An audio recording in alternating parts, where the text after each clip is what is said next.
Hello everyone, welcome to our YouTube channel. In this video, we will guide you through the process how to reset Optimum cable box. Okay, so guys, we are going to discuss by each step. So, step 2, using the remote control. First of all, press the home button on the Optimum remote to reach the home screen, and then select setting from the home screen, and then scroll to and choose system. Okay, and within the system menu, select TV and then choose reboot, and then look for the restarting message Optimum 1 or a white button on the front panel like Optimum TV. Okay,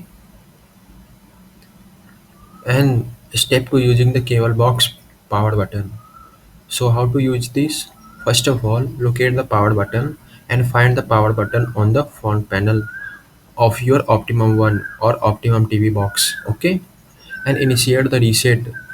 Press and hold the power button for 10 seconds and release the power button once video restarting. Okay, once video restarting appears on the front panel display, release the power button.